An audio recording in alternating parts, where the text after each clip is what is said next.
Hello dear students, some common mistakes in mathematics. बेटा आप लोगों को सारी चीज़ें आती हैं, है ना। कैलकुलेशन में हम कई बार काम करते हुए मिस्टेक कर जाते हैं। तो देखिए एक बार फिर से थोड़ा सा रिकॉल कर लेते हैं कि हमें क्या क्या बातें ध्यान रखनी चाहिए मैथ्स में। तो एडिशन से शुरू करते हैं। 19 + 11, आपने 19 + 11 लिखा, लेकिन 9 + 1 10 यहाँ का यहाँ लिख दिया जल्दी जल्दी में, और 1 + 1 2 यहाँ लिख दिया, जबकि 1 कहाँ जाना चाहिए था बेटा, नेक्स्ट स्टेप पे आपको कैरी करना था। ऐसे ही 59 + 3 लिखा, 3 को आपने 9 के नीचे ना लिख के 5 के नीचे लिख दिया, मतलब प्लेस वैल्यू का ध्यान नहीं रखा। 100 + 6 + 25, ऐसे ही आपने उल्टा सीधा 100 लिखा, 6 लिखा, 25 लिखा और आंसर निकाल दिया। बेटा ऐसा काम बिल्कुल नहीं करना है। फर्स्ट रूल है कि हमें, देखिए एक तो कैरी में आपको पता ही है कि ध्यान रखना है। It is 9 + 1 10 and now it is 3 1। Now 59 + 3, unit digit के नीचे डिजिट आनी चाहिए बेटा। 9 + 3 12, 1 कैरी किया, 6 आ गया। इट इज़ 106, यूनिट प्लेस के नीचे ही आएगा। 25 में 2 टेंस डिजिट और 5 यूनिट डिजिट, अब आपके पास बन गया 131। हमेशा जितनी भी कैलकुलेशन है यूनिट डिजिट के नीचे यूनिट डिजिट आनी चाहिए, टेंस के नीचे 10। नेक्स्ट है a × 0। 0 से जब भी हम मल्टीप्लाई करते हैं आंसर हमेशा 0 आएगा, चाहे कोई भी नंबर हो। लेकिन अगर 0 से भाग करें तो भी 0 आएगा, ऐसा बिल्कुल नहीं करना है, क्योंकि ये डिफाइंड ही नहीं कर सकते, हम इसे बता ही नहीं सकते बेटा कि ये क्या टर्म है, ये नॉट डिफाइंड है, इसको हम सॉल्व नहीं कर सकते। नेक्स्ट है 5/2। 5/2 में अंश ये हर ये आपको पता है, हमेशा अंश को हर से भाग करना है, जो ऊपर लिखा है वो नीचे वाले से भाग होगा। तो इसे देख लीजिए, 5 को 2 से आपने भाग किया, 2 पे गया 1। अब आगे डेसिमल लगाएंगे, इधर भी और इधर भी, फिर डेसिमल के बाद हम कितनी भी 0 लगा सकते हैं। अब देखिए ये 5 पे पूरा चला गया, है ना। तो ये आपका आंसर बन गया 2.5। अब नेक्स्ट में है 2/5। अब यहाँ पे अंश क्या है 2, तो अब 2 को हमने 5 से डिवाइड करना है। देखिए छोटा नंबर है, डेसिमल लगाएंगे यहाँ पे भी आंसर में भी, उसके बाद हम 0 लिखेंगे। अब 5 का टेबल 20 तक आपको पता है, सीधा 4 पे चला गया, खत्म हो गई हमारी भाग। आंसर बना 0.4। 0 इस तरफ है तो हम 0 लगा सकते हैं, और ये बन गया 0.4। अब आप देखिए ये मिला हमें 40 पैसे और ये मिला आपको 2 रुपये 50 पैसे, एक तरीके से तो इक्वल हो सकते हैं, कभी भी नहीं हो सकते। तो इसलिए ध्यान रखना है, चाहे अंश छोटा है चाहे बड़ा है, अंश को ही आपने हर से भाग करना है। नेक्स्ट देखिए हम इसके प्लस माइनस करेंगे परिमेय संख्याओं की। पहला केस है हर समान है। आप क्या गलती करते हैं, ऊपर की ऊपर जमा, नीचे की नीचे जमा, दैट मीन्स आप कर देंगे इसे 10/10, है ना। जबकि ऐसा नहीं करना है बेटा, अगर हर समान है तो नीचे तो आप 5 ही लिखेंगे, और ऊपर की टर्म्स को अगर प्लस या माइनस जो भी हो रही है उसे सॉल्व कर लेंगे। अब यहाँ प्लस हो रही है तो ये बन गया 10/5, जिसे हम काट सकते हैं 5 के टेबल से, आंसर मिल गया 2। तो ये काम नहीं करना है। नेक्स्ट केस है जबकि हर देखिए समान नहीं है, एक में 6 है एक में 7 है। इस केस में भी आप क्या गलती करते हैं, ऊपर की ऊपर जमा कर दिया आपने लिख दिया इसको 9 और नीचे लिख दिया 13, जबकि ये बिल्कुल गलत है। ऐसे केस में हम क्या करते हैं, देखिए नीचे को नीचे से गुणा किया, 6 × 7, और यहाँ पे आपको क्रॉस मल्टीप्लाई करना है बेटा। 5 को 7 से, फिर बीच में जमा या घटा जो भी है आपका, और 4 को किससे करेंगे 6 से। क्या मिल गया हमें 35 + 24/42, ठीक है, and this is equal to 59/42। अब अगर हमें को यहाँ ऐसी टर्म मिलती है जो कट सकती हैं आपस में तो हम काट देंगे, लेकिन ये देखिए अभाज्य संख्या कटेगी नहीं। नेक्स्ट है 5100 / 30। तो बेटा कॉर्नर की अगर 0 आ रही हो तो हम उन्हें काट सकते हैं, यानी कि ये 0 से, एक 0 से ऊपर की 0 कट गई। अब आपके पास रह गया 510/3। तो 3 की टेबल की क्या पहचान होती है, नंबर्स को हम जोड़ के देख लेते हैं। तो 5 और 1 6, यानी कि 3 से जा सकता है। तो जब आपने 3 से भाग किया आपको मिला 170। नेक्स्ट देखिए 435 बटा 15। अब आप कहेंगे कि कोने पे 5 है तो हम काट दें, बिल्कुल भी नहीं।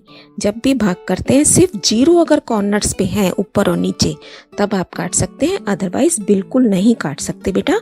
अब हमें यहाँ पे काटना पड़ेगा, यानी कि भाग करना पड़ेगा। तो देखिए इसको 5 से भाग करते हैं, ऊपर और नीचे हमेशा एक ही संख्या से आपको भाग करना है। अब देखिए नीचे आ गया 3, ऊपर आ गया 87, 87 को प्लस किया 15, यानी कि 3 से भाग हो जाएगा। फिर से हम काटते हैं इसे, ये आ गया 29। तो फाइनल आंसर मिला मुझे यहाँ पे 29। नेक्स्ट देखिए जीरोस की जब गुणा हो रही है, कॉर्नर पे 0 है, कॉर्नर के 0 हम बड़े, एक 0 इधर से एक 0 इधर से, और नंबर को 4 को 2 से गुणा कर दिया 800। ऐसे यहाँ पे देखिए 57 इंटू 6000, तो 50 से कॉर्नर पे कितनी 0 आ जाएंगी, 3 0 आ जाएंगी हमारे पास। और यहाँ हम 57 को 6 से गुणा कर देंगे, 342, और साथ में 3 0 हमारा आंसर बन गई। अब देखिए नेक्स्ट, अब देखिए जब अभी हमने सीखा था प्लस माइनस करना है ना बटे की रकम को, अब गुणा में हम करते हैं बेटा ऐसे, ऊपर की ऊपर से गुणा, नीचे की नीचे से गुणा, और साथ ही अगर कुछ कट रहा है ऊपर नीचे तो हम उसे काट देते हैं एक ही नंबर से। अब देखिए जैसे यहाँ 3 एकम 3, 3 पंजे 15 कट गया ना। ऐसे यहाँ पे देखिए 6 के टेबल से कट रहे हैं 18 और 12, 6 2 12। अब कुछ नहीं कट रहा तो ऊपर के ऊपर से गुणा कर देंगे, 3 को 1 से, 5 को 2 से, तो हमें क्या मिल गया 3 बटा 10। नेक्स्ट है बेटा जब दो टर्म्स भाग हो रही हो तो भाग को हम गुणा में बदलते हैं। पहले 3 बटा 15 गुणा का निशान लगाएंगे और ये सेकंड टर्म उल्टी हो जाएगी, रेसिप्रोकल हो जाएगा। अब इसे आप सॉल्व कर लीजिए जैसे गुणा में करते हैं। 3 से ये 15 कट गया, 5 पे ये 6 के टेबल से कट गया, हमारे को मिल गया 2 बटा 15।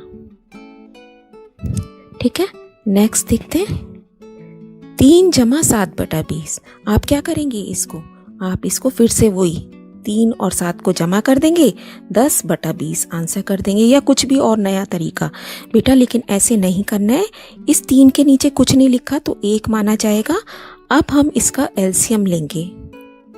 एलसीएम 20 और 1 का कितना आता है, 20 ही आएगा। अब देखिए 20 को 3 से गुणा कर दिया 60, और ऐसे ही बताया था ना नीचे क्रॉस आपस में कर दो, फिर ऐसे क्रॉस टेढ़ा, तो हमारे को मिल गया 7। आंसर बन गया 67/20। नेक्स्ट देखिए अब हम डेसिमल का सीखते हैं बेटा। डेसिमल में आप क्या गलती करते हैं, कुछ भी, ये डेसिमल की टर्म है, ये डेसिमल की नहीं है, लेकिन आपने कुछ नहीं सोचना होता, आप फटाफट लिखते हैं इसको ऐसे ही करके, है ना, और कुछ भी आंसर निकाल देते हैं। ऐसे यहाँ पे 35.67 है, प्लस में 532.4 है। आपने कुछ चेक नहीं किया कि डेसिमल के नीचे डेसिमल लगाएं या नहीं लगाएं, और आंसर आपका गलत हो जाता है। जबकि रूल क्या है, हमेशा डेसिमल के नीचे डेसिमल लगाना है, और अगर बिना डेसिमल की टर्म है तो हम डेसिमल लगा के 00 लिख देते हैं उसके आगे।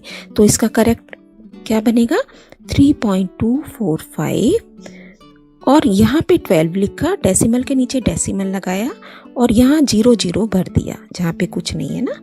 अब इसे प्लस कर लीजिए, या माइनस का कहता है तो माइनस कर देते। अब नेक्स्ट है 35.67 प्लस हमें करना है 532, पॉइंट के नीचे पॉइंट लगाना है 4। अब यहाँ 7 के नीचे कुछ नहीं है तो 0 लगा दिया, दिस इज 7 0। अब जैसे एडिशन हम करते हैं ये हमारा करेक्ट आंसर बन गया।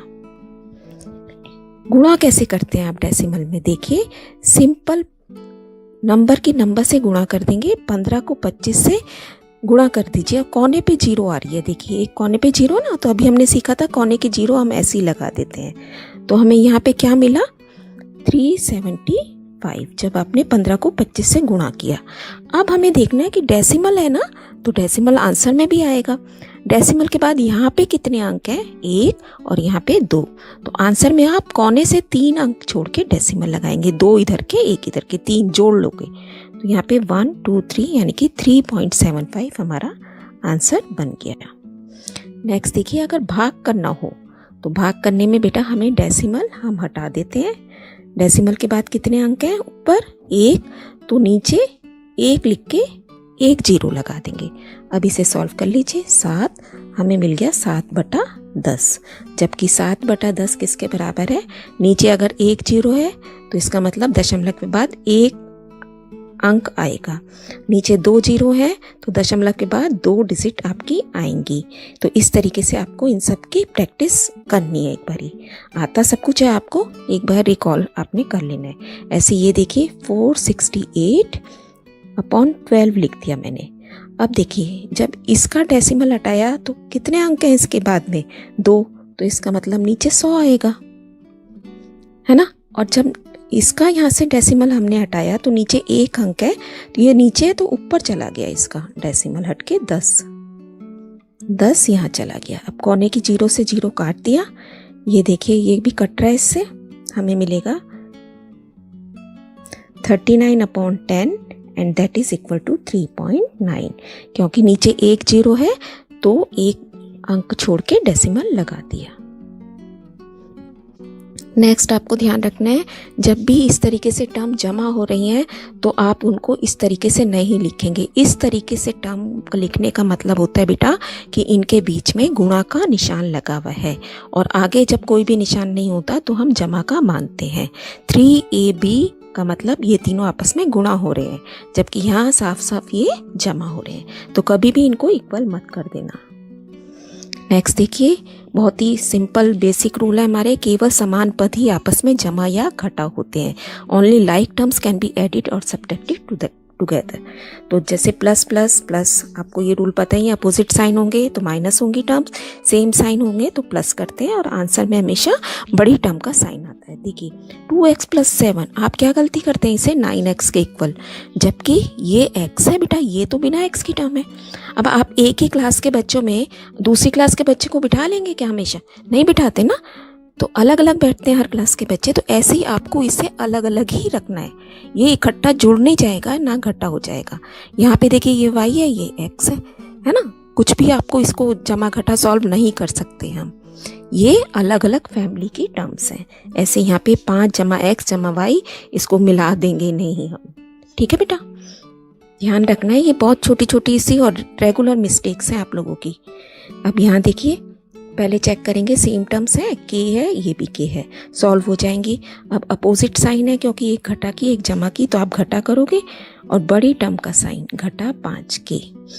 यहाँ पे देखिए x की पावर 2 इसके साथ आ रहा है ना, तो इसको पहले हम इकट्ठा कर लेंगे। x की पावर 2 - 5x², जो टर्म्स एक जैसी लग रही हैं उन्हें पास पास लिख लिया। अब इसको देखिए, नेक्स्ट है +2x + 3y। अब ये तो दोनों सॉल्व हो जाएंगी क्योंकि एक जैसी फैमिली की हैं, और जमा और घटा हो रही है, तो घटा करा, घटा का बड़ी रकम का निशान, +2x + 3y। अब देखिए पहली टर्म आपके पास बची x² की, फिर x की, फिर y की, कोई भी एक जैसे चर में नहीं बची है ना, वेरिएबल सबके अलग अलग हैं। तो ये आंसर हमारा यही कंप्लीट होता है। नेक्स्ट वेरी इंपॉर्टेंट, जब भी हमारे पास इस तरीके से क्वेश्चन आते हैं 5 + y/y, आप क्या करते हैं? y से y फटाफट काट देते हैं, जबकि ये गलत है बेटा। ये ऐसा का ऐसे ही रहेगा आपका, ये सॉल्व नहीं हो पाएगा।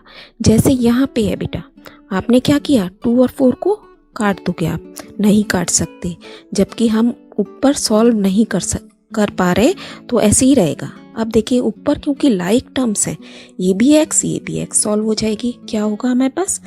घटा x/2, ये आंसर आएगा हमारा। इसे आपने कभी भी काटना नहीं है।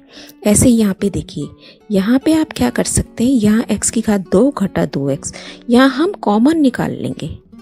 वैसे नहीं काटेंगे कि x से x काट दिया, ऐसा नहीं करना है, पहले हम उसे सॉल्व करेंगे। तो हमने x को कॉमन निकाल लिया, अंदर बचा x - 2, और नीचे हमारे पास है 3x। अब इस x से ये x कट जाएगा, ठीक है, जो कॉमन निकला तब कट गया। अब आंसर रह गया x - 2/3। नेक्स्ट फिर से x² + x³ this is not equal to X की पावर 5। ये कब हो जाएगी एक्स की पावर 5? जब ये गुणा हो रही होती, टर्म्स आपस में गुणा हो रही होती है ना। देखिए जैसे अब यहाँ कर रहे हैं एक्स की घात 2 गुणा एक्स की घात 3 गुणा एक्स की घात 7 भाग एक्स की घात 5। तो यहाँ पे हम क्या लिखेंगे, एक्स बेस सबकी सेम है तो गुणा करने में घातें जमा हो जाती हैं, तो गुणा वाली तो सब जमा कर दो कि भाग करने में घटा हो जाती है। तो 5 को हम घटा कर देंगे, क्या बन गया, एक्स की घात 12 घटा 5 यानी कि एक्स की घात 7 आपका आंसर आ गया। नेक्स्ट जो कॉमन मिस्टेक है हमेशा आप करते हैं, घटा 2 का वर्ग आप खोलोगे ना घटा की संख्या का, तो आप हमेशा घटा का साइन उसमें लगा देते हैं, आप लिखते हैं घटा 4, जबकि ये क्या बनेगा, घटा 2 गुणा घटा 2, घटा घटा मिलके क्या बन जाते हैं, जमा, और ये बन गया 4 आंसर, है ना। तो ये ध्यान रखना है कि घटा की रकम का आप कभी भी स्क्वायर करोगे, चाहे कोई सी भी रकम हो, हमेशा आपका आंसर प्लस में आएगा। Next x plus Y whole square, आप हमेशा खोल के इसको x का स्क्वायर प्लस वाई का स्क्वायर ऐसे लिख देते हैं, है ना, क्योंकि बहुत आप जल्दी जल्दी में एक्साइटेड होते हैं तो कि हमें आता है क्वेश्चन, बेटा लेकिन ऐसा नहीं करना है। जब भी आपके पास दो वेरिएबल्स इस तरीके से हो, एडिशन में या माइनस में उनका स्क्वायर हो रहा हो, तो हम हमेशा होल स्क्वायर के फॉर्मूले लगाते हैं। क्या होता है, X square plus Y square plus 2xy। ऐसे ही माइनस के लिए कभी भी खोल के आपके पास दो टर्म्स नहीं आएंगी। नेक्स्ट है, मान लीजिए इस ब्रैकेट के बाहर 2 से गुणा करना है, तो आप क्या करोगे, आप इसको अंदर ले जाते हो 2x plus 2y whole square. ऐसा नहीं करना है बेटा, गलत है। इसको हम कैसे सॉल्व करेंगे, पहले इस होल स्क्वायर को खोलेंगे, जो कि अभी हमने सीखा ही है। खोलने के बाद हमें 3 टर्म्स मिलती है ना, X square plus Y square plus 2xy। अब इसके बाहर जो 2 दिया हुआ है, अब इसको सॉल्व करेंगे, हर रकम के साथ अंदर ले जाएंगे, 2y स्क्वायर प्लस 4xy। तो बेटा ये कुछ कॉमन मिस्टेक्स हैं जो आप रेगुलर बेसिस पर करते हो। थोड़ा सा प्रैक्टिस कीजिए, अपनी कैलकुलेशन को स्ट्रॉन्ग बनाइए, क्योंकि बहुत सारे नंबर हमारे सिर्फ कैलकुलेशन की वजह से कट जाते हैं। Keep on learning, stay blessed.